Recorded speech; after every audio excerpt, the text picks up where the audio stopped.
people say I'm toxic, and honestly, I don't care.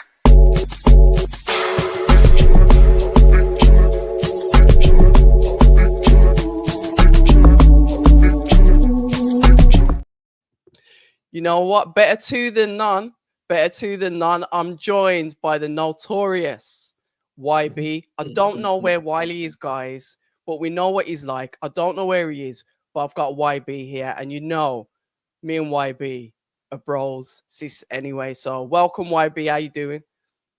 Yeah, big up, man. Nothing. I've just been cooking this morning. Did a few videos on the Martin Bakoli. He looks like a big hot mess. You see him as well, Bro, what is he doing?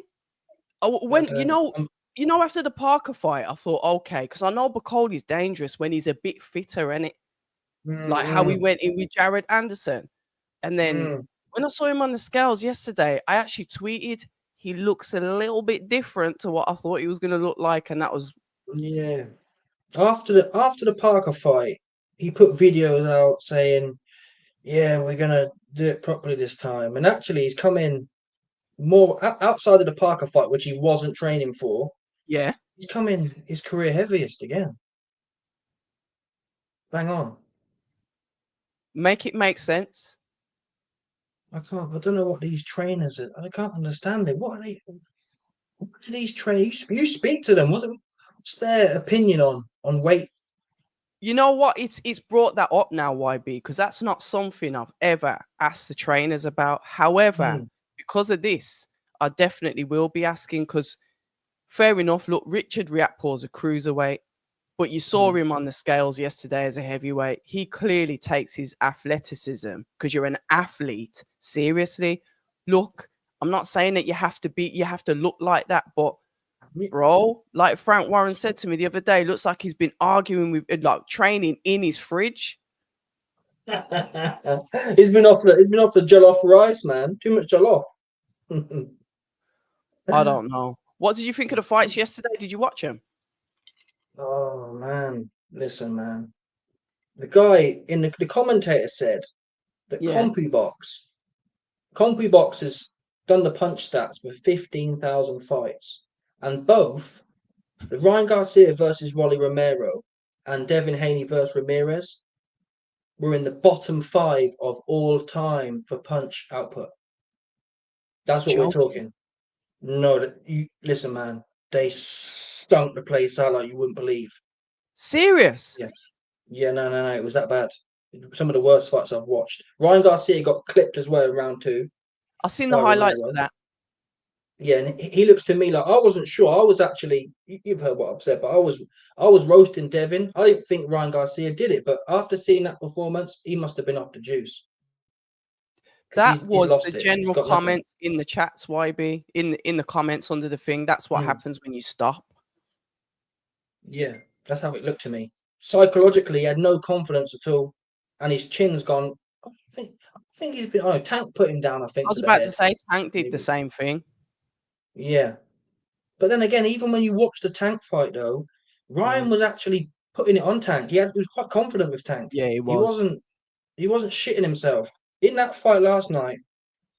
He got put down in round 2, but even before that, he was just scared. Serious? Yeah, he was shook, man. He just didn't. He didn't have that go, which it might be the gear. We've seen it. I used an example in my video about UFC fighters. They used to be on this thing called testosterone replacement therapy.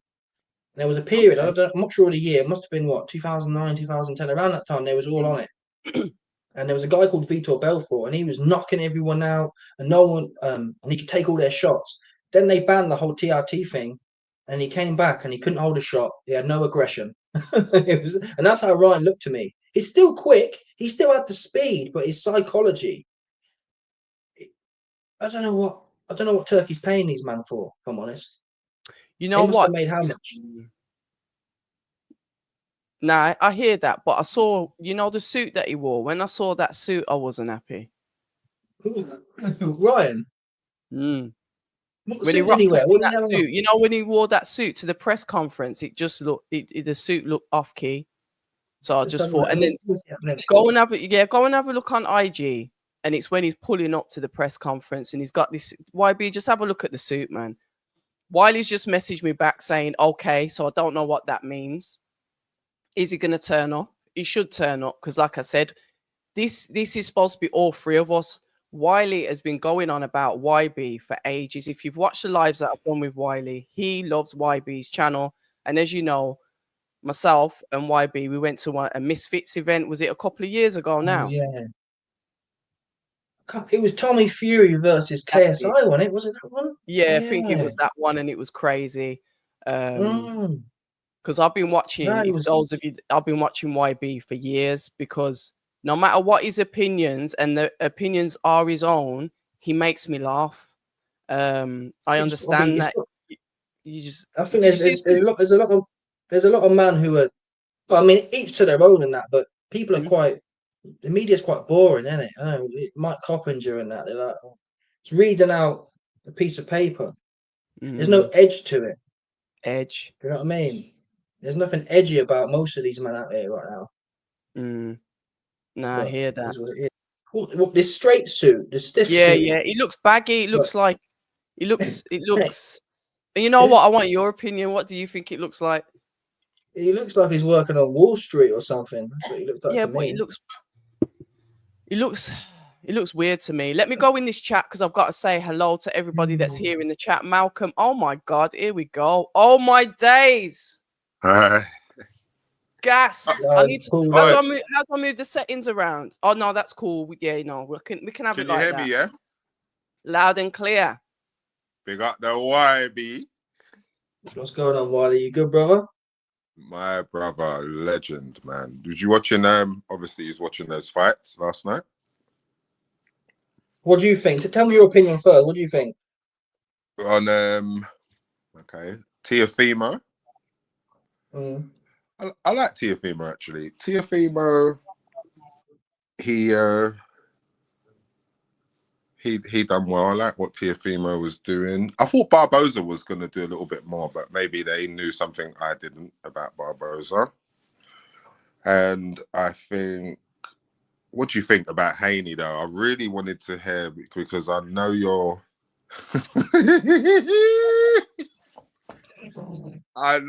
I respect your opinion, YB.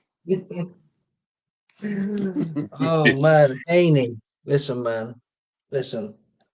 I think, bearing in mind what we now know about Ryan Garcia's performance, I think Haney got unlucky to some extent. He fought someone who was juicing. That said, his style has always been a jab and a grab, very, I don't know, what would you call it, low energy or low risk.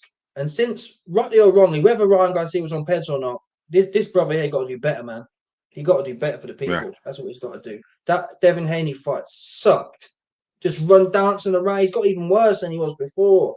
It's like these new age man, yeah, they're scared to get clipped. The old school man would go down and hop up. It was not a thing. These new age man, there's no passion for the game. It's all, I think Floyd to some extent has, what would you call it? It's kind of like don't ever get hit, and if you do get hit, it's not good. And if you do go down, it's not good. It's not that's not the spirit of the game, though. Yeah. So he's made it look like it's supposed to be perfection type of thing. Yeah. But understand. So it's just watch as well. Yeah. Because it looked like Ramirez was walking him down. I was thinking, and he was like, I guess he was obviously trying to be strategic, but he was on the back foot the whole time, wasn't he? Way too much, man. Haney. Ramirez worked much better. It's hard when someone. He weren't actually really throwing, was he? There's a reason. I said to Sis earlier that CompuBox had Haney and Ramirez and Ryan Garcia and Ronnie Romero. They're in the top 5 of the lowest punches ever thrown over 15,000 fights. Both of them fights were. I heard that. And these men are getting paid. These men are getting paid millions. Yeah.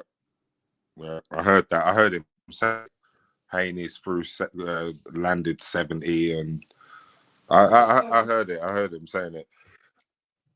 And the Garcia got dropped. Oh my God! What did you do when he got dropped, YB? I mean, I thought it was ironic that when you saw him get dropped.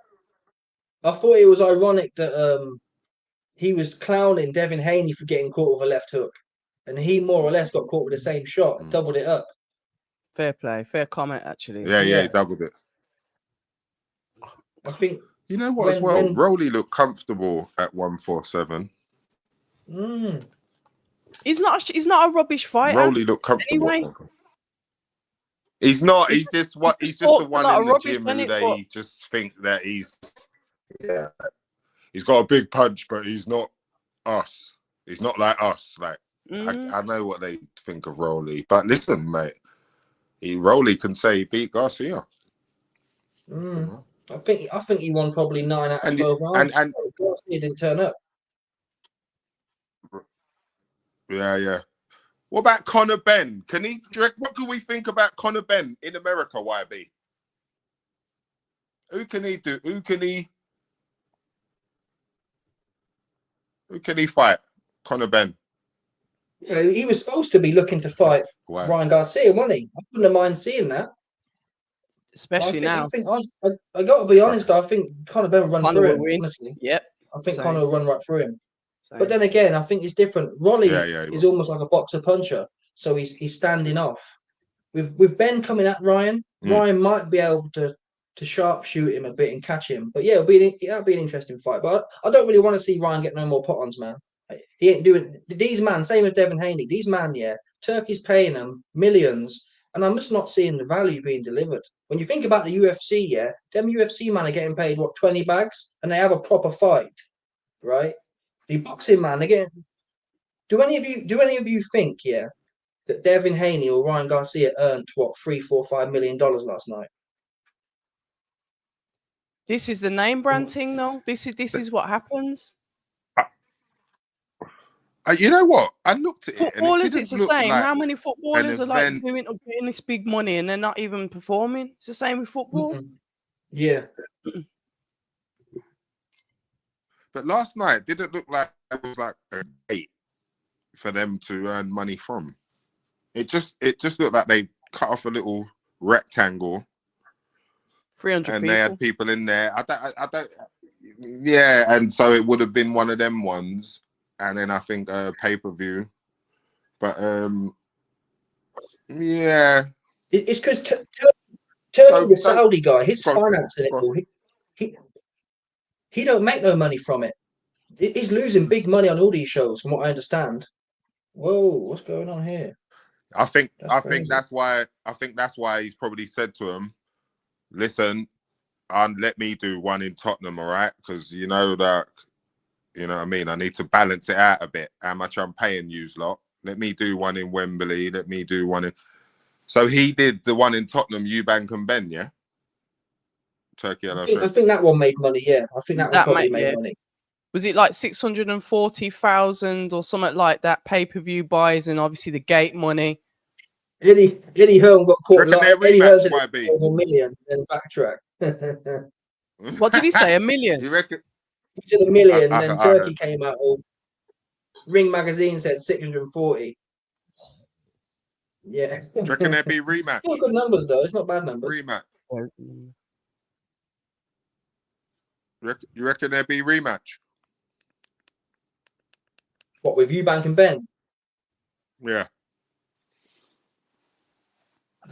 I mean, I think I've heard, Napa, Chris Eubank Jr.'s manager, he did an interview and he said, I think it was yesterday or the day before, he said that they're going to need to renegotiate the terms, even though the rematch terms have it's already in contract. But Napa's saying we're going to have to look at it. I mean, I tend to agree. I think the way Eubank's legs, and his gas tank has never fell off like that. And the pace of the fight wasn't that much in the first half. So he was dehydrated, man. That's why he was in. Chris Senior said that's why he was in hospital for a day or two. Just dehydration. 3 days then. Crazy. But these are the things as a management team, you have to understand boxing enough to know that you shouldn't have done that in the first place. Sorry, but I'm not going to sit here and start slagging off man saying blah blah blah. You signed a contract, bro. It's you true. sign the contract. I've Yeah, been you might saying have that to as well. renegotiate, but why sign it? And I've spoke to Ben Shalom, and he said, yeah, it was done at last minute. But then say you're not fighting them. Yeah, You still the signed thing it. is, the thing is as well, Eubank had all the clout. He had the like the half decent career. He had the name. Where was Ben going to go at that point? Ben had nowhere to go really. So he had all the power. I don't know why they gave up the rehydration clause.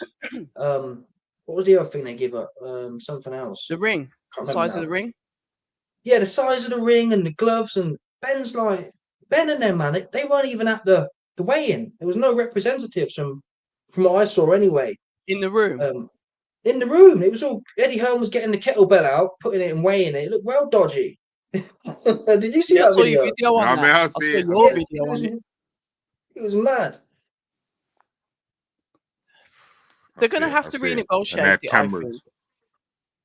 Yeah. You know why? Because he won. He won, innit? So he's going to say, well, I won. So my turn. You want to fight again, mate? Yeah, he's going to. Because he ain't going to want to maybe that rehydration clause, what goes to the next day. Maybe he don't want that one. The extra. Also, though. Yeah, I think it's going to be interesting, though. Because the money. Because Eddie Hearn said that Eddie Hearn mentioned that Napa said they'd have to renegotiate, and Eddie Hearn said, "Listen, we got a contract, man. So you can't do. It's not." Eddie Hearn said Eubank Jr. will have to retire or do this fight. There's not necessarily unless Turkey can come along. Okay. So he's tied to it. Well, he's gonna do it. If he got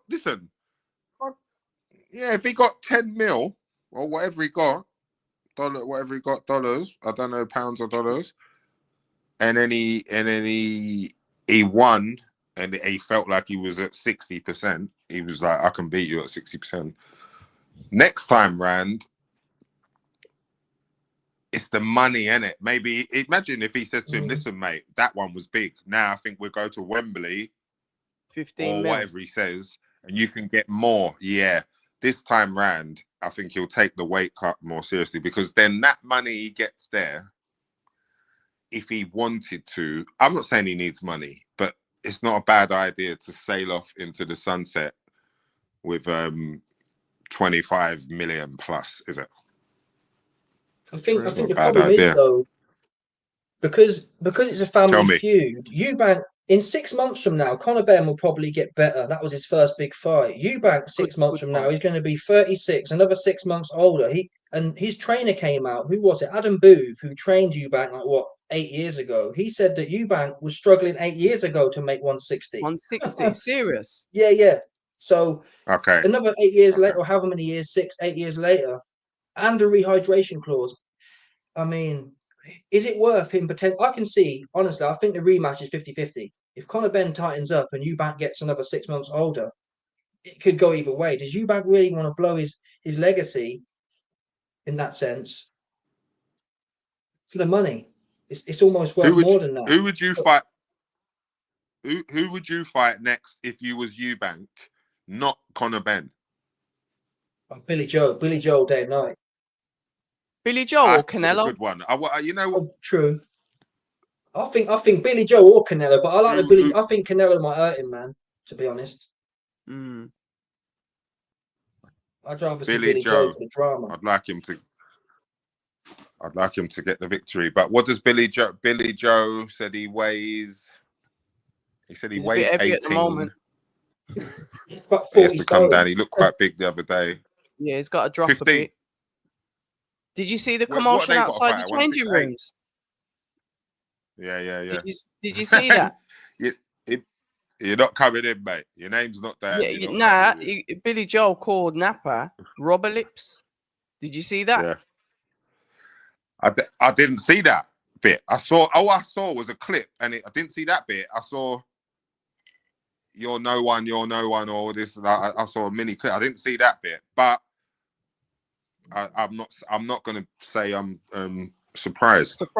From this where a cussing match, bit thingy, bit bored. Like I get it.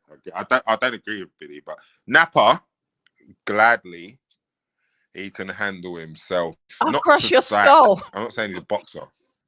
Yeah, like Napa, like he's not gonna shout. He's calm. He's not. Yeah, he's cool. He's like, yeah, he knows how to. That's the thing though. A lot of these boxing man, yeah. Tell me. They think that really works, but I'm not sure about Napa, but I've heard he does some mixed martial arts, doesn't he? No? Or is that? That's what I've heard. Napa you don't know, okay. No, he is. did do mixed martial arts. Yeah. Go on. Yeah, go on. No, I'm saying Napa, he's from the street, okay? And I'll tell the truth. It's not like, it's not like gangsters kill everyone. No. Listen, some people, they just know how to handle themselves just a little bit. So for him, like, obviously I do not want him to be fighting with boxers, but what I'm saying is he's not someone who, like, you can just throw. No, he's not. And again, like, he's got a job, do the security for Chris and look after him. Billy's a boxer, he wants to fight. It's all part of it, isn't it? Like, but I think, would you think Eubank Jr. will beat Billy this time because of the inactivity or not?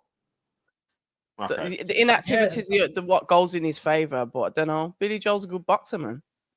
He is. I don't rate Billy, man. Billy's trash. Why don't you? What, you don't before? You didn't rate him before, back in the day? Nah, I don't rate Billy, mate. I don't rate Billy at all. Why? I don't rate Billy. What you did? You were about when he was making people miss, and he was like, you didn't like him then. Who's he fighting though? Who's he fighting? Golovkin would have bust him up. Canelo bust him up. Those were the top technical guys at 160.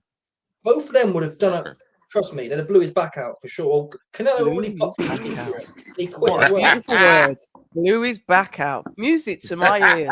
What are you going to do to me? I'm going to blow your back out. Go on, YB. Go on.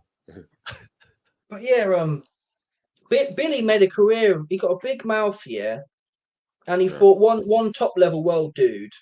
Really, and I'll give him the Andy Lee win. He did beat Andy Lee, but he's fought one Hall of Famer in Canelo, and he quit. Bottom line, and the reason I say he quit is he was given Daniel Dubois. A lot of people like beating up on Daniel Dubois. Daniel Dubois quit against Joe Joyce. Yeah, and Billy was saying, "Go on, brother, go out on your back," like giving him shit, making out he's really hard. And Dubois, to be fair to him, he struggled with that eye for a few rounds. He didn't quit it the first time it went. Billy got hit once and didn't come out the corner again. Okay. Yeah. Understand. Let me just say while this chat 1 second, because it's like everyone's here in it. 1 second. If you see, it said greetings to everybody, and he said this is the first time I'm actually going to ask DAZN for a refund. That pay-per-view was painful.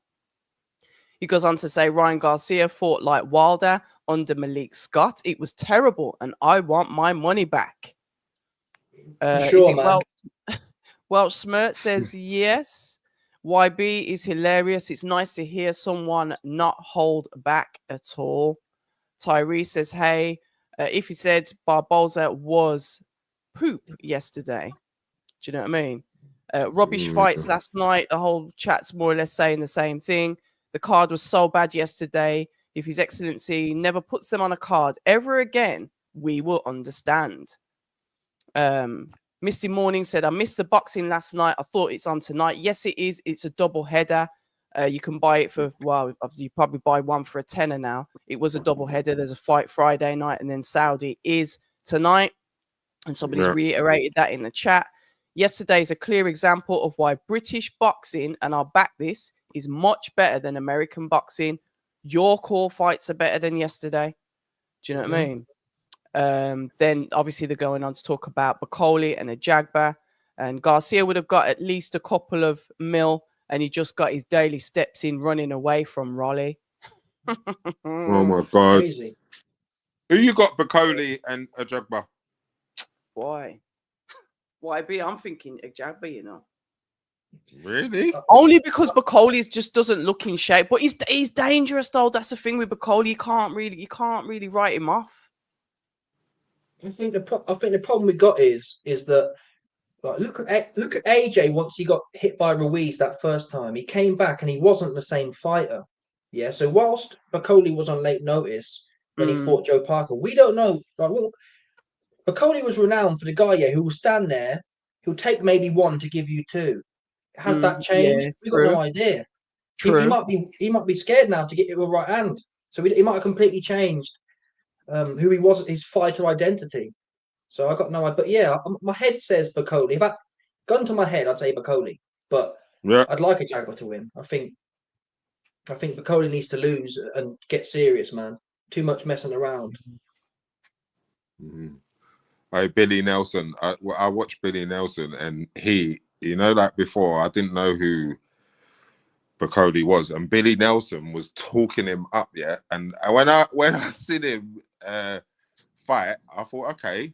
Then I see one loss, like to Michael Hunter, but I understand now. Like you said, like what you saying, he'd be better if he's more in shape, or you feel like he's one of them ones who, even if he's not in shape, he can get it done, or he can't get past 5 or 6.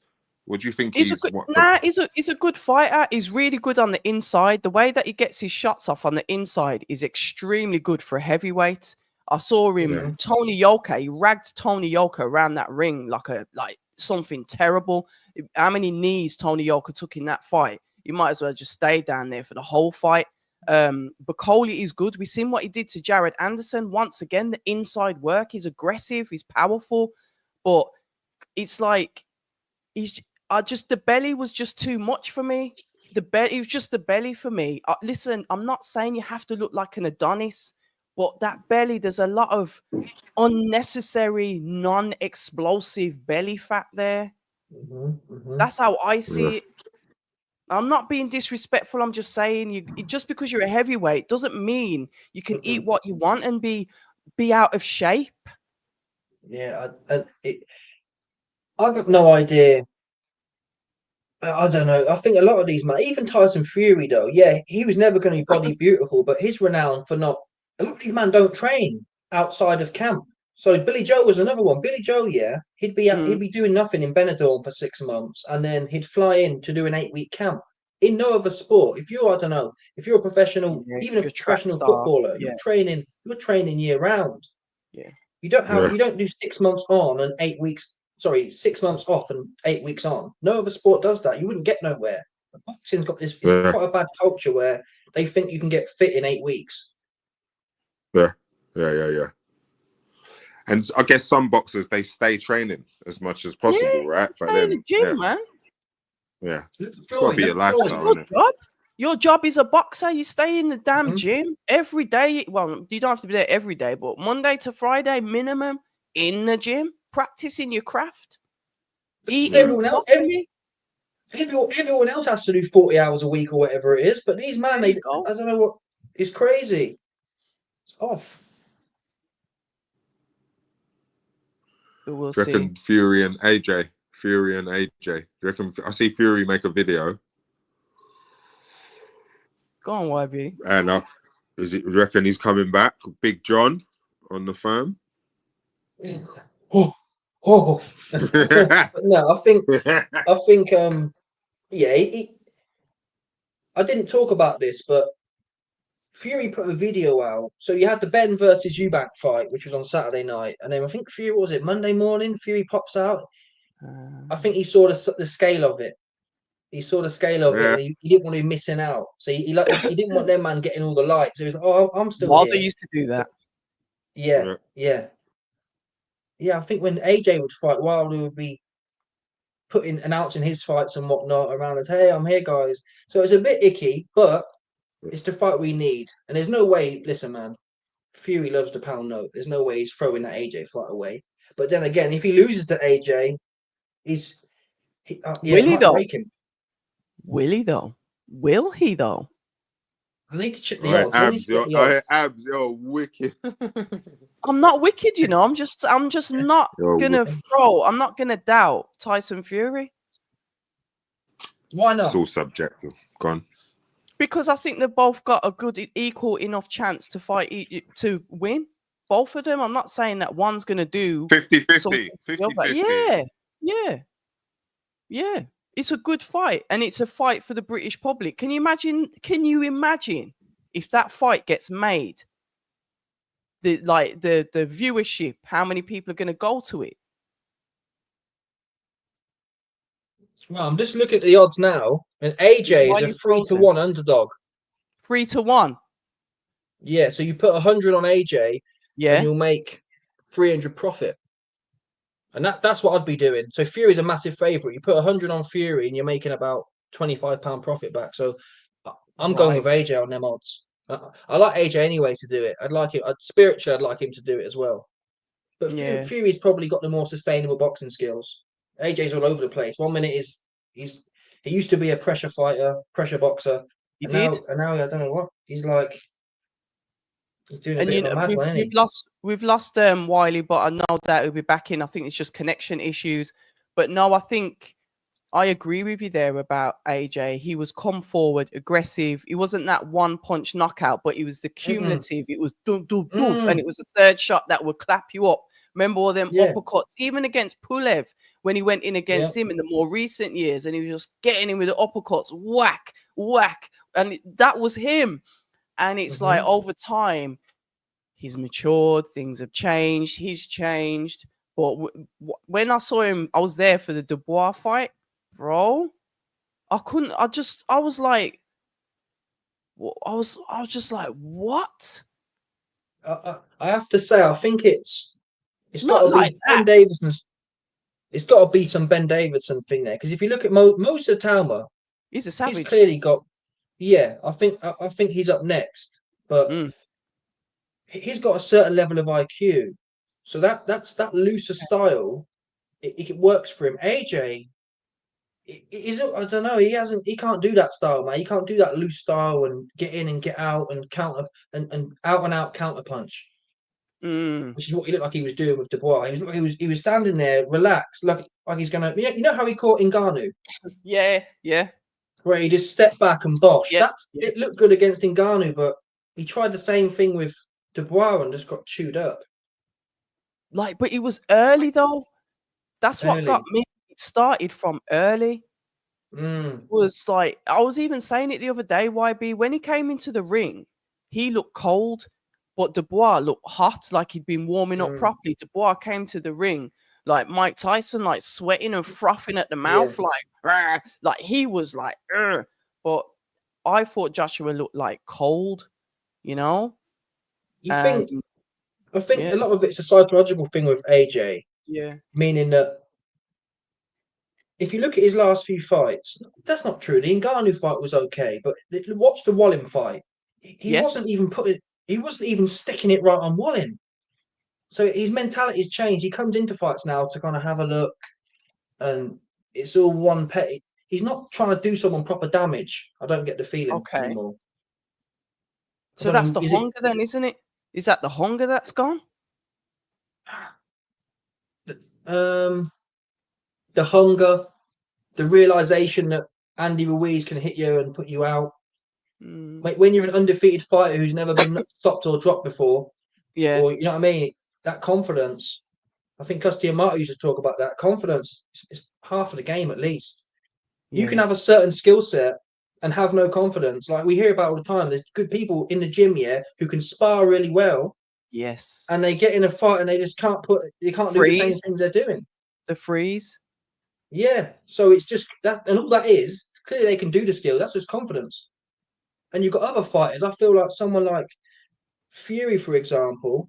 I think Fury, a lot of his was just out and out confidence and belief at the start of his career. I don't think he was that technically good. He got better through as time went on, but he was just a confident. He used to believe he really, really couldn't be beat, and that got him through. Fury, that is, I've seen Peter Fury's with Matty Harris, and that's how he'll talk to you like that. He'll talk that into you, and he'll shout at you if you get things wrong, and he'll push you into he almost like sees if he can break you psychologically. And I probably shouldn't even be saying this because it's like I've seen the camp. I know how Peter works. He'll psychologically see if he can break you, because at the end of the day, you got to go out there and face worse. So I do like the way like Peter Fury is with his fighters. He almost, and I mean this in a nice way, he almost bullies them. Just to see how tough they are. You know, when you had that teacher at school that was always coming at you, it's because they wanted you to be better.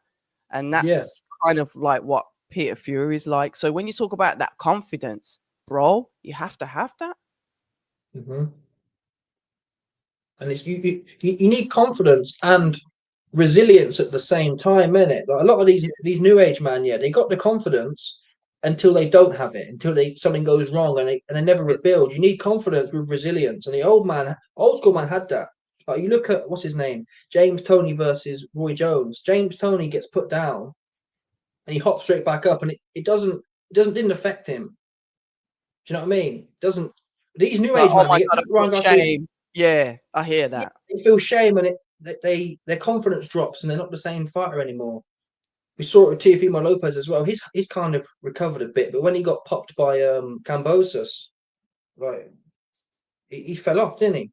Yeah, but that adrenaline, he was so high from beating Vasyl Lomachenko, who was like the footwork master of boxing. So you imagine how gassed you're going to feel after you've took all of his belts, after you beat him. You beat the man that's beat everybody. Come on, that's like, how would somebody feel? How's Daniel Dubois going to feel if he beats Alexander Usyk, multiple world champion, undisputed, super champion, this? That's going to put you high in the sky. Do you know what I mean? So it's like when obviously Kambosos did what he did to him, it's that the calm down off that.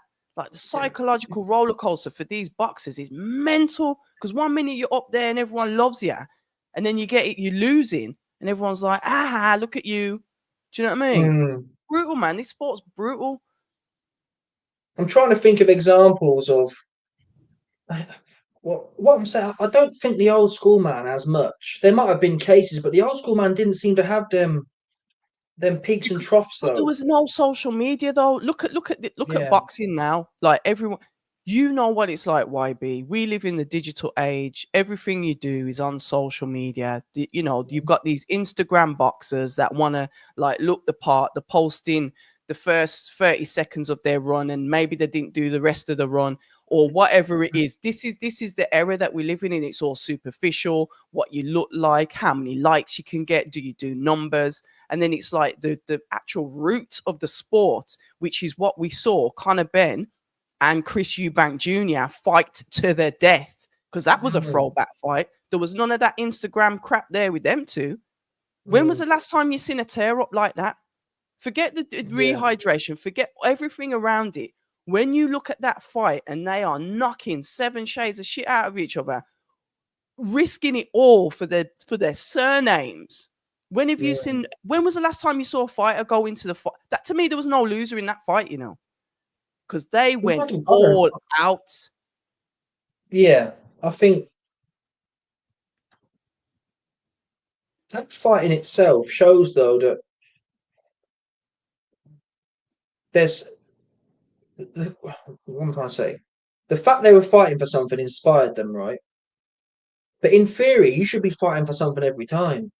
And I think the old school man had pride. They didn't need a big fight to have pride for themselves and want to do well. Do you know what I mean? It's a bit like for me right now. You got Beterbiev and Bivol. Yes, the fire didn't catch a light, but them man were both undisputed. It didn't go to their head though.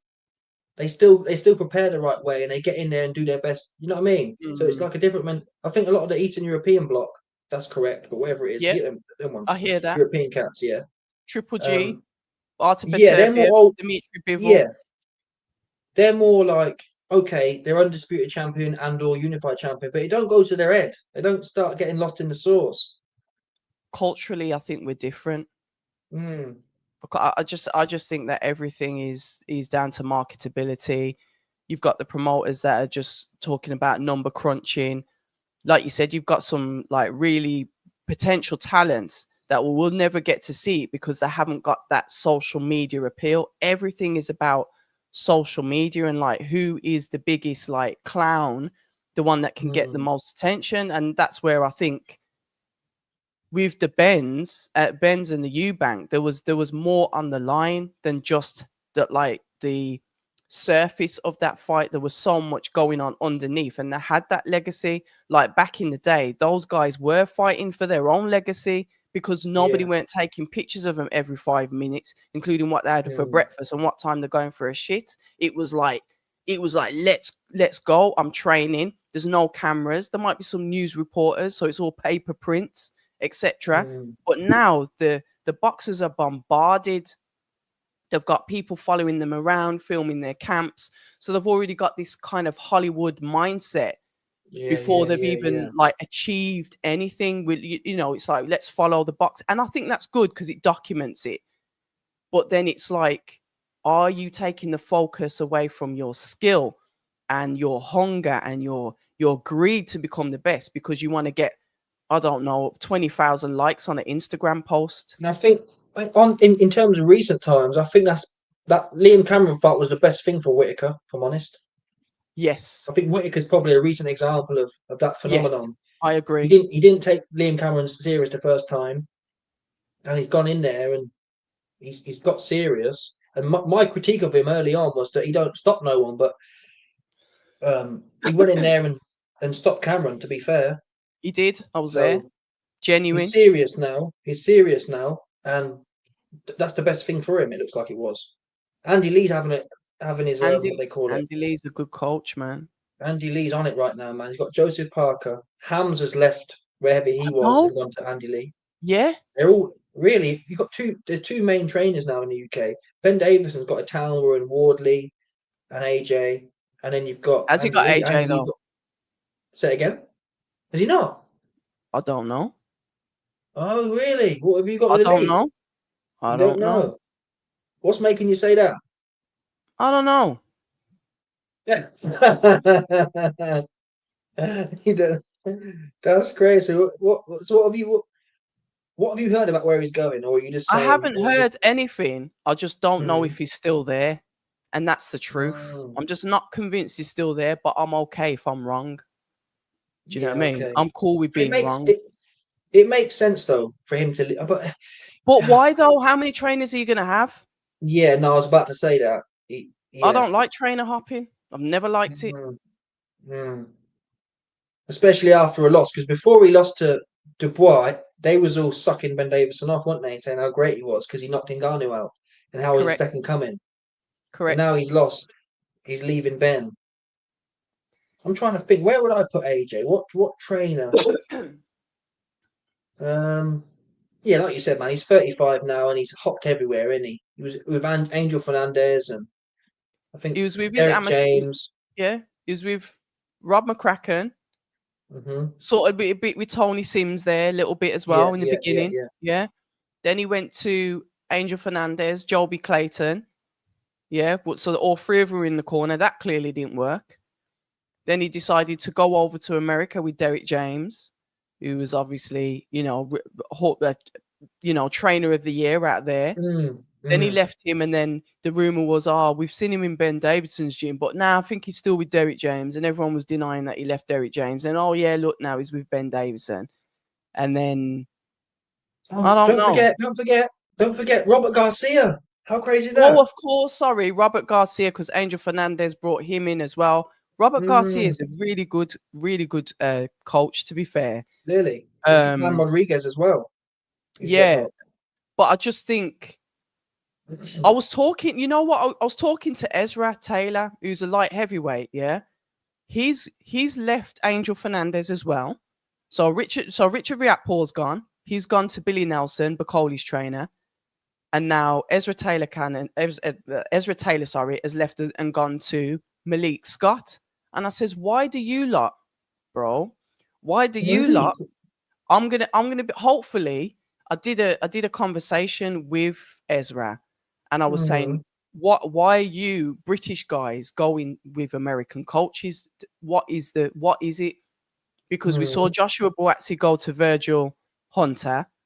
No, that's changed Buatsi completely, I think. and I don't mean that in a disrespectful way because I've got Boats is my guy in it, but I don't think the matchup works. I said to Ezra, I don't think the matchup worked with Wilder and Malik. That doesn't mean Malik's a bad person. I just don't believe that they're gelled. So I want to know why you've gone to him, but they cut the interview in it because he was running out of time. So I says we'll carry on this because he's fighting next week. And Malik was there, and I said, Malik, you all right to jump on the channel? Because I want to speak to him about lots of things, including Wilder, etc., etc. Because I haven't got a problem saying what I think. You're okay to tell me to shut the F up because what do I know? Yeah. I'm not a fighter. I'm cool with that, but I'm still gonna say my opinion. So when it comes to AJ, like flittering around the place and this, that, we'll see where he ends up. We'll see if he's. I could be wrong. It could still be with Ben Davison, but who knows? Yeah. I think what's important as well, at some point, you got to start looking at a bad workman blames his tools. You got to start looking at yourself, man. Because even with Derek James, he was quite tight, but he wasn't letting the hammer go. He was tight and nervous. He seems to have got his confidence. Rob McCracken was his best trainer, in my opinion. I think it was Tony Sims, actually. Well, when they were together, because remember, amateur coaches weren't allowed to coach. Yeah. That's when I think his best time was, because it was. I think he was with McCracken up until the Ruiz fight. Yeah, Ruiz won. Was it Ruiz? No, Ruiz 2, wasn't it? Was it 2? No, Ruiz 2. He had Angel Fernandez in there, I'm sure. There was 3 of them in there. There was like 3 men in there telling him different things. That was wild. That was like, yo, who am I listening to? Like, got schizophrenia. It's like too many voices. It's like Fury and Usyk 1 when you got John Fury in there, huffing and puffing. Insane. Oh man, that's too funny. But yeah, what have you heard about? I've noticed, yeah, because you're more around the industry, going to the events and whatnot. What have you heard about? Because I see a lot of these men now. You know that Wade dude. Who's Wade? You know Wade, the guy who's been put on to Wade Plemons. Oh, is he an influencer? He's probably because he's an influencer. Yeah, but he's doing the commentary now for DAZN and doing the commentary. You know the job Ade does. Yesterday at the weigh-ins of the no, I think I assume Ade's in Saudi, right? Where's Ade? That's what I'm. And they brought this nigga on. Look at Ade. Let me show. Can you shit? Is he not in the cut no more? I assumed he's in Saudi because he wasn't. I don't know where he is, but I know that get. Somebody said get YB some free tickets. I can't even get myself free tickets, Martin. But thanks for that. I don't know. They seem to have switched it up. Somebody said to me, "Oh, get on DAZN." I said, "He looks like they're overstaffed to me." Really? Because they're just switching it up. There's so many different people doing different things, and in a way, I kind of get it because then it keeps it fresh. But when you've got presenters that aren't really that good, it ruins it. And Ade is very, very good at his job. Yeah, no, I can't knock him on that. I think he's, and the thing is, look at Michael Buffer. Yeah, excellent. I don't necessarily agree with chopping and changing. You build a rapport and you know what you're getting. Now, if the guy's shit, then it needs to be changed, right? But if the guy's good, I think Ade really, I don't. And for a while, he was the guy. So I don't know where. Maybe he's on holiday. No, could he be on holiday? He could be on holiday. You know, you're allowed to take some time off. I think he was doing some bits with Ariel Harwani on their channel because I think they do, you know, their like bits and whatnot. So I honestly don't know. I'd say that he's definitely a character that is missed. I think DAZN are switching it up, chopping and changing and getting in different types of people and putting out the feelers because I think the boxing public, we are the boxing public, we're very critical, aren't we? And if we don't like something, we're going to say it. So it will quickly be out there if people connect with who they've got on the mic from who they haven't, because they brought that Ak and Barak back out of nowhere. Like they've been doing some. Is that the double act they had? Yeah, and I'm not necessarily a fan. I'm not either. I think they're idiots, to be honest, from what I've seen. I've watched a few of their things, but I never watched it again. That's the truth. And that's it, isn't it? It's like, are you warming to that person on your TV screens? And you know, I think Ade is definitely missed, but nah, I don't know. I've seen that Wade. I think he's part of like the misfit sort of thing, isn't he? Yeah, but they've put him on because they're also doing. You know, I think there's a few men who have been getting contracts from Ring Magazine. I know I've seen G-Man. They post his videos on Ring Magazine sometimes. Oh, And so that maybe Wade guy. Yeah, have you got any info on what the deal is with that? I'm intrigued to see how much they're making.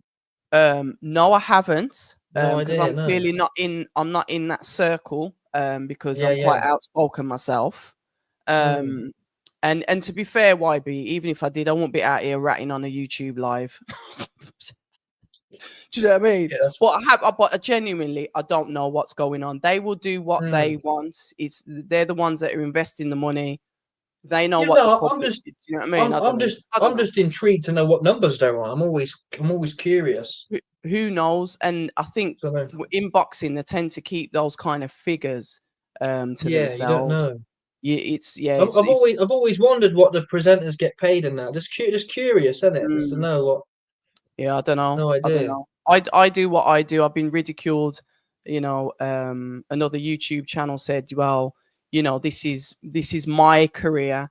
But October Red does it. It's just a hobby to her. So it doesn't matter what happens to her channel.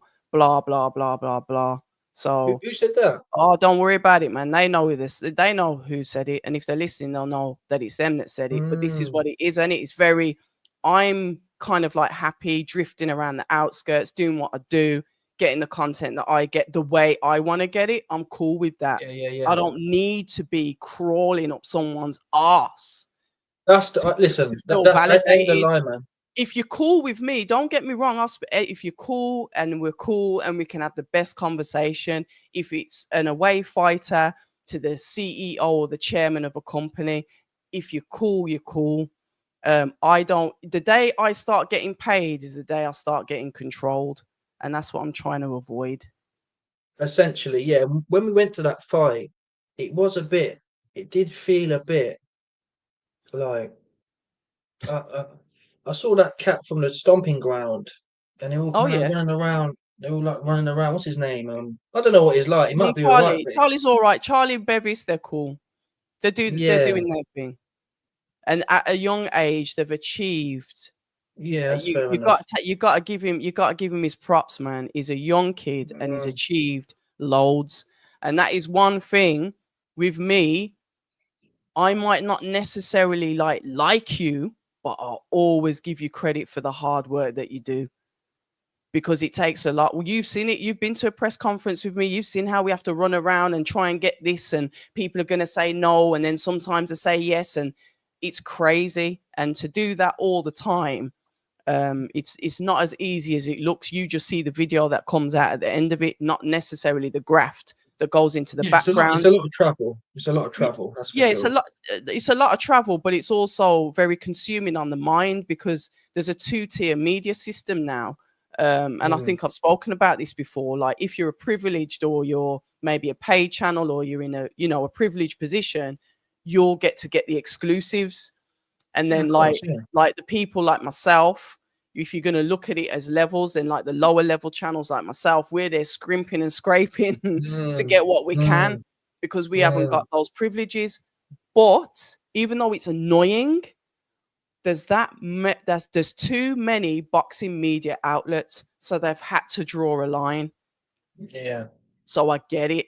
And it's like, yeah, I'm on the outside right now. I'm still doing my thing. I'm still grateful to be doing my thing.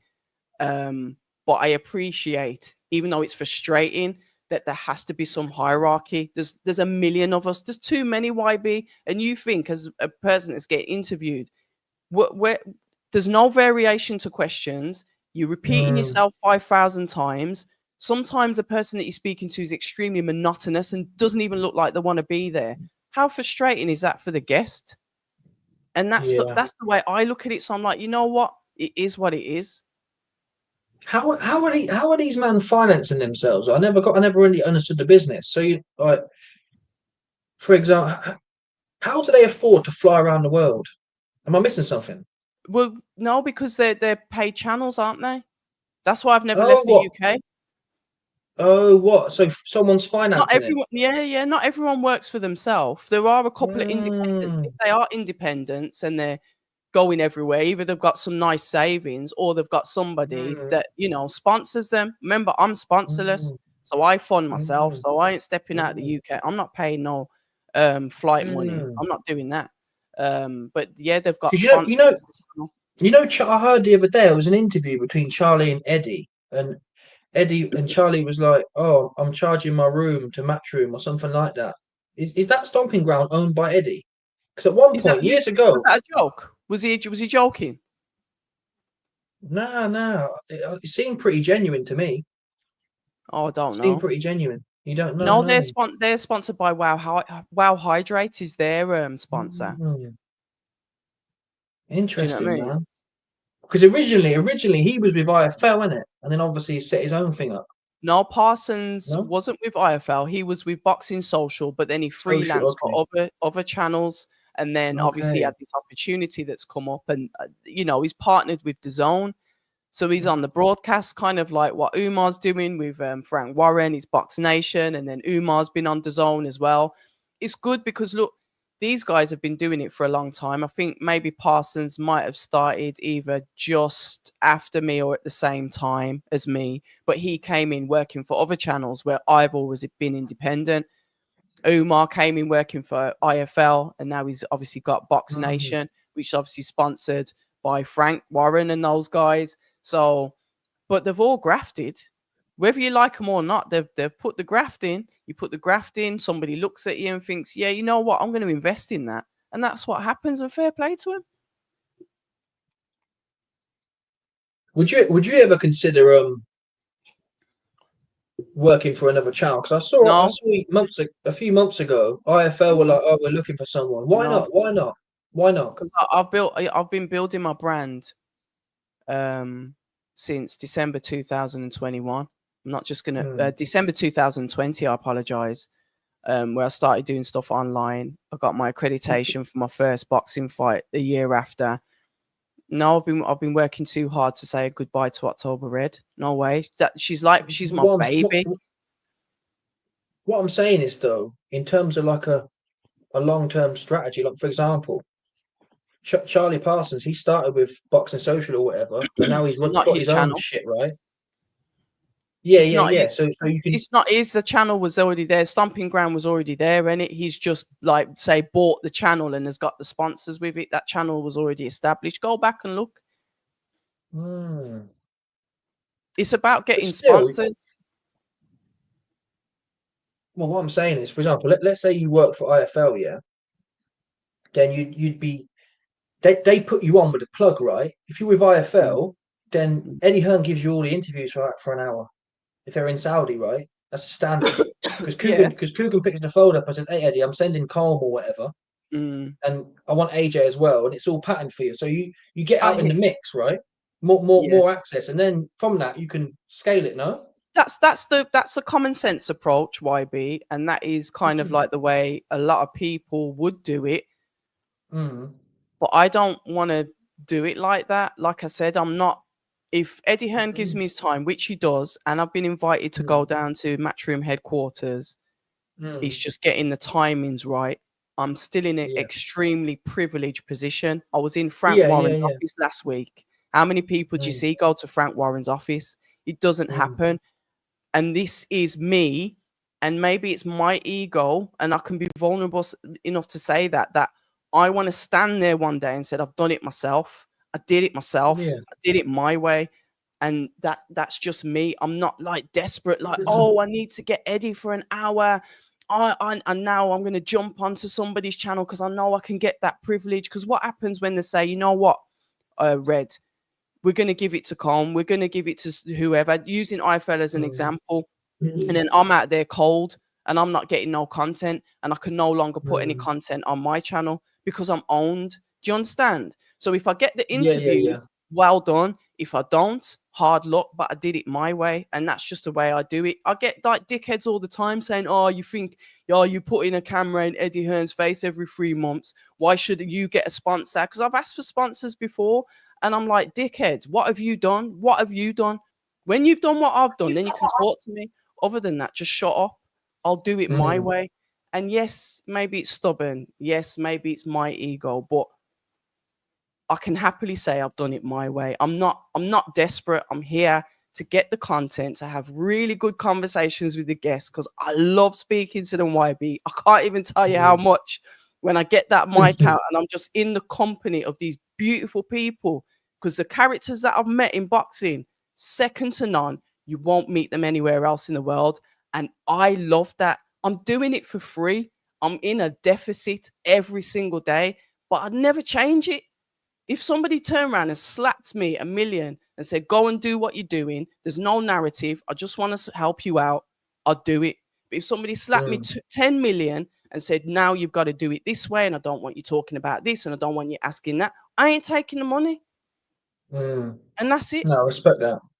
And I'm not changing. I'll say this in a year's time, and then you see me on DAZN. Hey, do you know what I mean? No, but listen, it's one of them. It's one of them things, isn't it? I mean, it's how the world is now. You have to, it's hard to catch a break without the put on. I don't care about breaks. Because when the fighters are looking back in 2020 and 2021, 22, 23, 24, 25, and however long I keep going, they'll be able to get a snapshot of their personality or how they were feeling at that particular time in their life. That's priceless. Their kids will look at that if they have children. Their grandkids will look at that. Never mind saying, "Oh, when you look at your opponent, what emoji would you use to describe them?" and all other bullshit questions that they're asking. I ain't asking bullshit. I'll have banter, but I want you to get you. If you're listening to that, what did you learn from that conversation? What did you learn from that interview? And that's it. That's good enough for me. I'm cool. No, I hear you, man. I've been. That's why I rate since you. Since you went to that KSI and Tommy thing, I said I rate it's not as easy as it looks, man. That's for sure. All we see is the video, but it's fucking hard work. To be fair, it's like the travel, man. It's nuts, especially if you're coming from out of town as well. Crazy, man, crazy. So I do rate that. I want to show you one thing quickly. Yeah, go on. Because this is the cat they brought in just yesterday. I actually thought it was Ade for a hot sec. Look at this one here. Look, I swear I thought. You see this one here? Let me add it to the stage. Oh, that's that Akam Barak, isn't it? That brother there. Oh, that's the two. Okay, but look, that's the dynamic duo and all sorts. And then that's that Wade brother, isn't it? That's the Wade, yeah, that's the Wade. But you see what I mean? He's now in Ade's position essentially. He's leading the conversation. Yeah. On the side. So it's weird how I don't know where Ade is. I thought that was Ade, but they brought in some nigga here who looked like Ade. So they've cloned him. They've cloned him and paying this one here a lower rate. That's how it's looking to me right now. But I don't know. Kind of crazy. But yeah, I don't rate these two. I think Ade's better than both of them, to be honest. He's more. He is. Ade for me is like quite presidential. He is. He's got a good voice. He's definitely got the voice and the face for TV. It works, man. I can't sit here and critique his. And he's tried to help me out a couple of times as well, you know. And what? Give me scenarios. What's he done? He's tried to get me some spots on certain things, but obviously my face didn't fit. But he's tried to help me out a couple of times. Yeah. So I'll rate him for that. He's done like stuff behind the scenes. So yeah, I get it. But hopefully he will be back soon. We've got to talk about. Hold on, let me just say hello to the chat because there's a couple of things. If you just joined us, it was Wiley, YB, and myself, and now it's down to YB and myself. Wiley's battery died. He messaged me and said his battery's dead. So I don't know. He's getting juice. I don't know if he's coming back. Wiley's been calling for this because he's a fan of YB. But we are here, and I've got a lot of time for YB as well. Even if I don't agree with all of your opinions, YB, I'll tell you one thing that you do. You make me laugh. And there's times when I'm listening to you and the tears are rolling down my eyes because I can just see that Jamaican connect, the Caribbean thing, the way that you've got a name for everybody. You know, like my mom used to call people names, like this woman on the street that had lots of dogs. That was the dog woman. Another one was always peeping at her curtains. That was Duppy. And you bring that into boxing, so I love it. Never change. And yeah, but let me say wagwan to this chat. Let me see. Shout out to everybody that is here as well. I appreciate you all turning up. I think we've got some support in here for Ade as well. So somebody says that Ade is in Saudi. Mr. S, thank you for that. We appreciate that. Next subject. What I will do is I won't be dictated to anybody in the chat. We go at our flow. We talk about what we want to talk about. If it's not for you, I always have this open door policy with the lives where you can come and go as you please. What I want to talk about is Usyk Dubois too. I need your opinion on that. I haven't watched any of your like recent videos, but when you saw the son, because I was sat next to George Fox and I've spoke to him after, when you saw his kind of input with the press conference, I'm going to start there. What did you think about that? I can't lie, man. I thought George killed it, to be fair. He was a man after my own heart. When he sat there and said, what did he say? You see the beef they had, and he said, I'll gouge your eye, I'll pluck your eye out, and your tongue will be hanging out your mouth. I'll pluck your eyes out, and your tongue will be hanging out. That did make me laugh. I can't lie about it. So listen, the fight game, is not supposed to be, as long as the fighters are delivering in the ring. I don't like people talking shit and not delivering, but I think Dubois, whether he'll win or not's another story, but I think he'll go in there and have a good go. But it needs you to create interest. Look at Eubank with the egg slap. There's nothing worse. For example, when Usyk fought who? I don't know. Let's say Usyk versus AJ. It's all a bit like, oh, we both respect each other. Yeah, we get that. It doesn't give me an emotional connection. Compare that to AJ when AJ was fighting Jerome Miller and he said, I'm your daddy, essentially. Yeah, your mom. I mean, it gets you feeling say hi to your mom for me. Yeah. It makes you want to see the bars they've put out there come to life in the ring. And it makes it a bit more like in theory at least, it makes you feel like there's no way this guy can pussy out now. He's got to really show us because he's talked the most. I feel when people are too humble, it's almost like they're hedging themselves. Oh, if I look bad in the fight, then I haven't talked shit and looked silly. I like people putting out there what they think they're going to do and trying to do it. Do you know what I mean? Yeah. The trash thing. I think Dubois talking more as well. I think the fact Dubois talking more, it's not the cleanest bars, but it'll do. It's better than nothing. More. And that's with Don Charles, isn't it? I said he's changed since he's been with Don Charles. With the George Fox thing, because I saw like there was a bit of an argument in like maybe, I don't know, underground car park or wherever it was. And I think George, because I asked him, I said, how did that start? I don't know how they managed to be in the same place at the same time, but they ended up talking about the fight. And George was like, well, I didn't think it was a low blow. And essentially saying that you milked it for the low blow thing. Now, this is George's opinion, not mine. I'm asking him what happened. Then Usyk then offered them out for a street fight after he said that. And he was like, street fight, bro, this is boxing. I'll go gouge your eyes out, blah, blah, blah, blah, blah. So then all that happens, day one's over. So George is sat next to me, and then the press conference is going on. And then it's Team Usyk that start talking about McDonald's. And so they start going at him. So he's like, well, if you want me to talk, at least let me speak. I've never disrespected you as obviously the undisputed world champion. However, I don't think it was a low. Well, you heard the rest of it. But the media and everybody, and to be fair, where I clipped it from, it probably didn't do him any favors. But they were all like, who the hell's this guy? He's a bomb. He's had 5 fights. He lost to Kamil Sokolowski, who's a journeyman. How dare he speak to the undisputed heavyweight world champion like this? And I'm like, he's just giving his opinion. Not everyone is going to agree with it, but he's giving his opinion.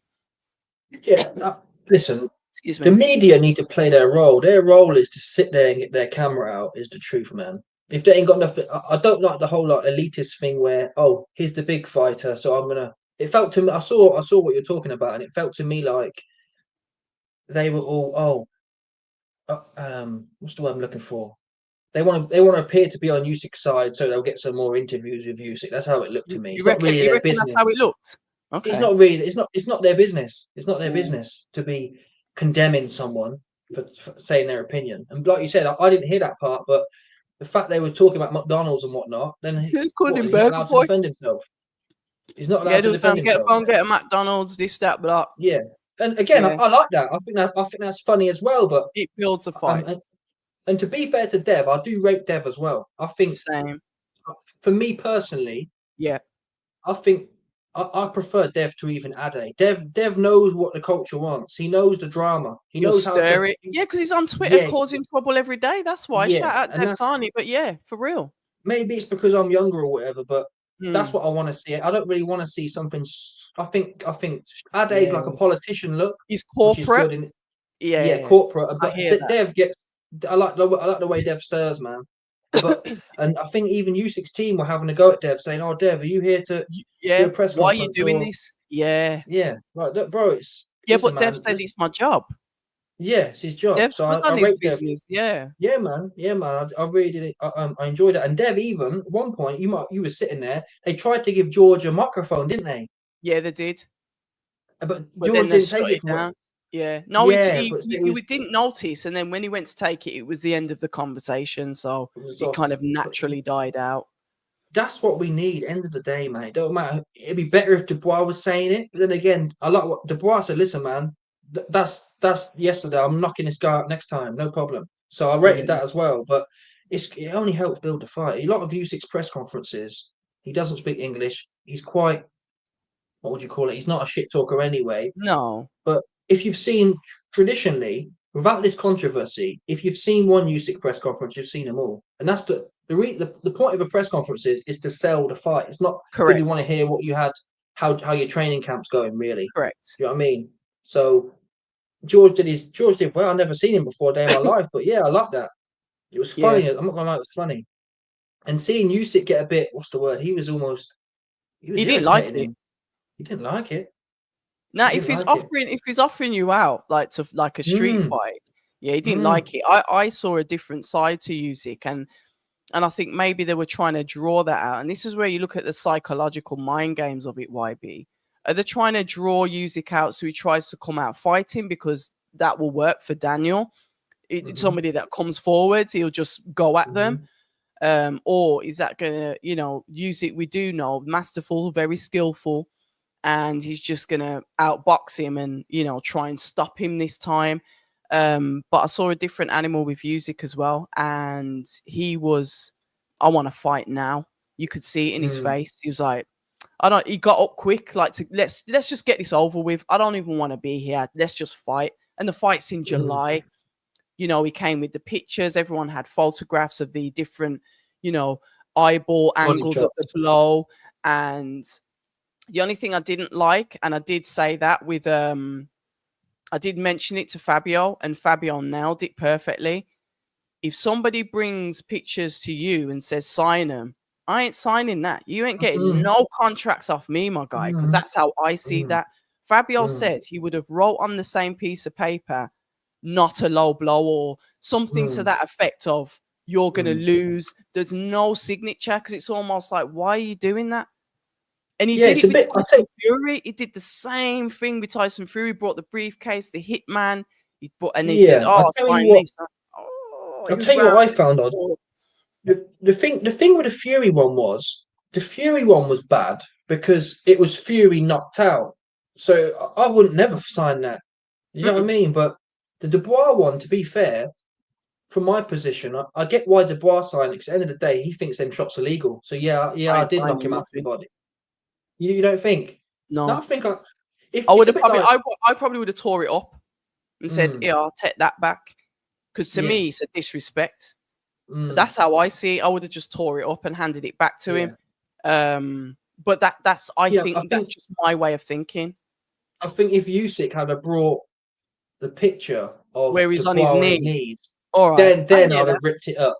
But the body shots, I think, yeah, I'll sign that. I think I knocked you out to the body, so whatever. If you want to put that up in your house of me knocking you out to the body, then you can do that. But yeah, I think Usyk missed a bit of a game there. Usyk should have brought the picture of that'd been more funny for me. Imagine of him Dubois on his knees. Frank probably would have floored him. Uncle Frank probably would have just got up and smashed him up, man. You know, Frank loves the beef. You know what I mean? I'm going to see how he's going to get on with Ben Shalom this week in Saudi, actually. If Ben Shalom's there. I don't know. He's so funny, Frank. What did you hear about Ben Shalom and that whole 10 versus 12 round situation? Because there's a narrative, not a narrative, but there's evidence building up now that obviously we had the 10 versus. Go on, then. What did he say? He said that obviously it was an error. So I asked him if the person that did they get the sack? And then, funnily enough, after that, my interview with Ben Shalom got wrapped up. It was a genuine mistake. But when you make genuine mistakes and you've got relationships with people, you can phone them up and say, you know what, I messed up here. I've just seen the contract, even though I signed it 2 days ago, but I've just had a double check over it 2 days later, and there's an error. If you've got a relationship, that person will say, you know what, I'm going to give you a bit of stick for this, but all right, we'll squash it, but I'm going to give you stick. But because you're in like a sort of like a conflict with that person, they're just, come on, you know what you're going to do? Because it's like, why should I do you any favors? And yeah, I think that's what it was. I think it was a bit of that. But I mean, more so, like the Eubank situation as well, because Eddie Hearn's come out and said that apparently the negotiations were between Team Eubank and Turkey and Eddie Hearn and Turkey. Apparently, Eddie Hearn didn't say put a rehydration clause in. So Eddie Hearn said we never got any pushback. Eddie Hearn said, excuse me, that we negotiated with Turkey and Chris negotiated with Turkey, and Chris never said, I'm only doing it if there's no rehydration. Apparently, Ben Shalom signed off on it, saying that, yeah, it's fine, we'll do this, we'll do that. And now I can't understand why. Because Chris was the A side here. We know that because apparently Ben got 8 million and Eubank got 10. So he was the A side. He could have said to Turkey, I want 10 million and no rehydration clause. But apparently that conversation was never even had.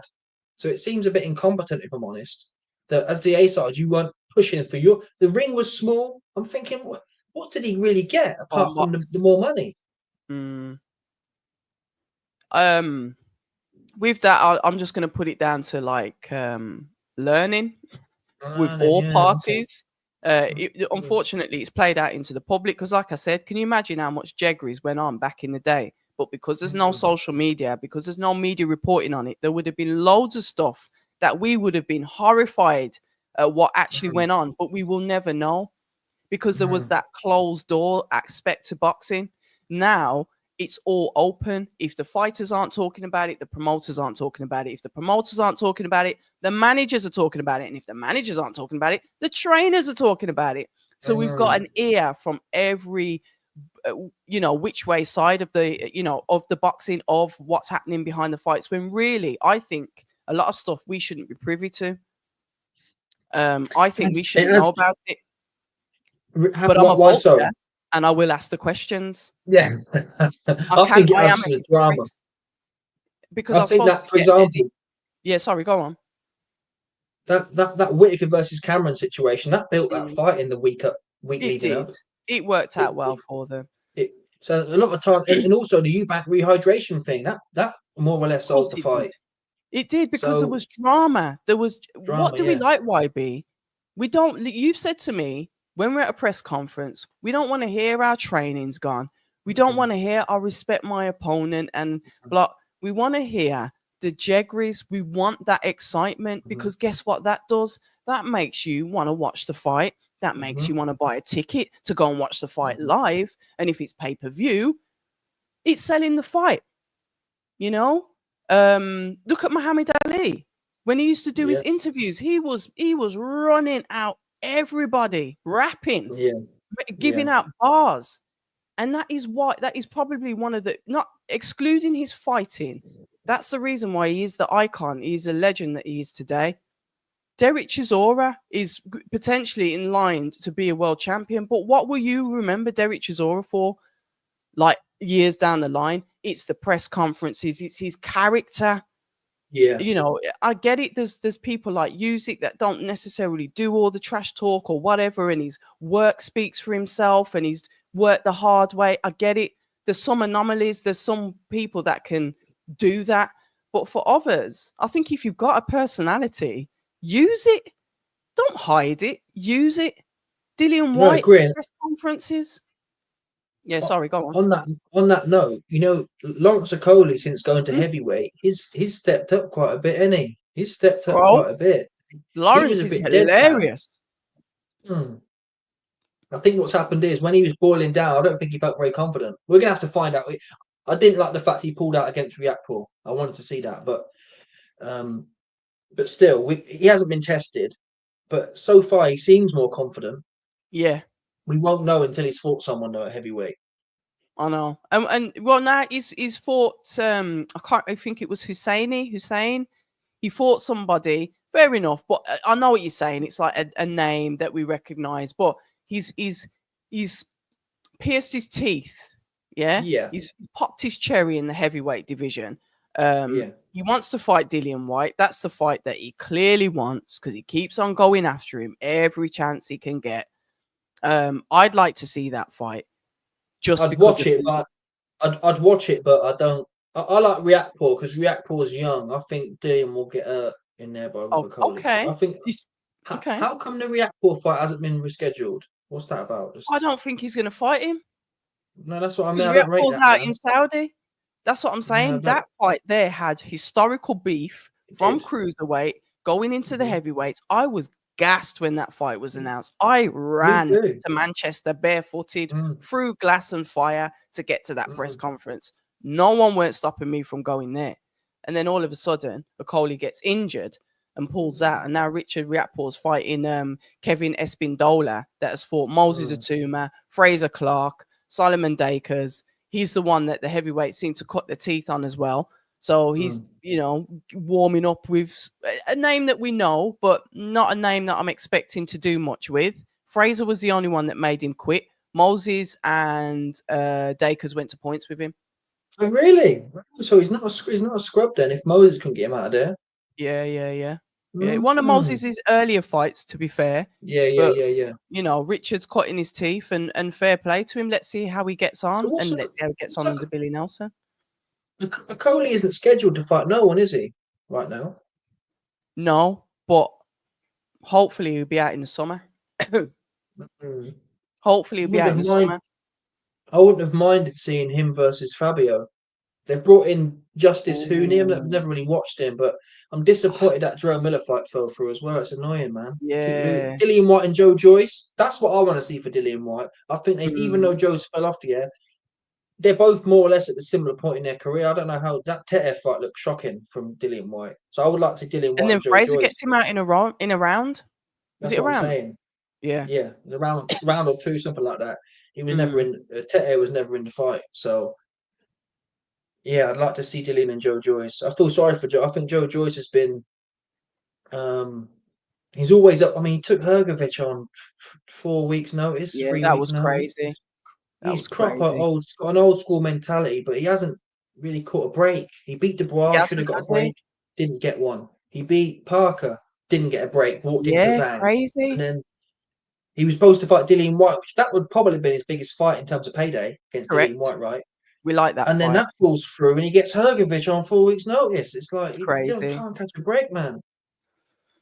I even wouldn't mind seeing it. It won't happen, but I wouldn't mind seeing AJ come back and fight Joe Joyce as a warm up after losing to Dubois, but he's not going to happen. You think so? What's that? AJ like versus AJ Joyce. Because at least then AJ should be able to knock him out and look good. Get him back on the wagon. It'll be a good get back on the wagon fight. Who else would he fight? Dillian White? It's a tricky one. Who does AJ fight except Fury? I'm struggling to think who else could he actually fight. I've had this dialogue in my head a lot of times, and a former world champion. Wilder. Wilder's been extremely inactive. Well, okay, it wasn't. It's about a year. Was it a year ago when was it Parker that done him last time? Zhang. Or Zhang, yeah. Zhang's been a year now. That's what I'm saying. It's like I think Wilder's got a fight booked for later this month, so it won't be Wilder. But yeah, I think Joe Joyce or Dillian Whyte makes sense for AJ, because Fury lost to Usyk, but the fight was somewhat competitive. It was 8-4 or whatever. Yeah. AJ's been proper smoked by Dubois, so I wouldn't mind seeing him get back on the wagon with someone like Dillian or Joe Joyce. Because he should be able to beat them handedly if he's going to beat Fury, right? Well, yeah, you'd think. I know they say styles make fights, but like you said, I guess that's the risk. That's the risk for Eddie, though. Does he want to put him in there with Dillian or Joe Joyce and then lose before the Fury fight? I think that's what they're milling up now. It's no good putting AJ in a warm up and he looks shocking, and then they blow the Fury fight. It can be a question. Yeah, it can be a question that I can ask Eddie. I was supposed to get him on, not alive, but just like online. But unfortunately, schedule, obviously, he was out there in New York and now he's flying over to Saudi. I just can't get him, but he was scheduled to come on the other day. And all of these questions, I don't usually write questions out, but because I knew I had a time slot, I'd wrote like loads of topics that I wanted to discuss with him, key topics to find out. And it was literally, who is AJ going to be fighting? Because we've seen him doing some shadow boxing. I've even seen him, I think David Adelaide was out there with him as well. So does that mean, is he sparring? So what's going on? And something's rumbling and I don't know what it is. And I'd like to see if I can find out, but I ain't going to find out. And the other channels can ask anyway, because they've got that immediate access to him. YB, before we go, because I think I'm going to wrap this up now, because I know you got bits to do. First of all, I want to say a massive thank you for coming onto the channel. I really appreciate you. Sorry, like Wiley dipped in and out. He's just sent me a message saying next time we'll do it properly. But this is Wiley. He's unpredictable. He was probably in another country and I don't even know what's going on. But can I ask, if you're up for it, will you come back on again? Of course, man. We'll get patterned up for sure. Appreciate you for having me as well. I'm sorry for being late. Don't worry about that, man. Don't worry. You're here, innit? So keep doing what you're doing. Thanks for keeping the humor alive in boxing. We need it. We need all sorts of angles for the boxing. We've got the corporates, we've got the stiffs, we've got the flirts, we need all of this. This is the ingredients that keeps that engine oiled for the sport. So it doesn't matter. We need trolls. We need all of us. So just keep doing what you're doing, man. Yeah, big up, sis, man. One love for having me, yeah. And I'll catch you in a bit. Take it easy. Thanks to the chat, and I'll see you guys later. And you know what we say, October Red. Stay ready. People say I'm toxic, and honestly, I don't care.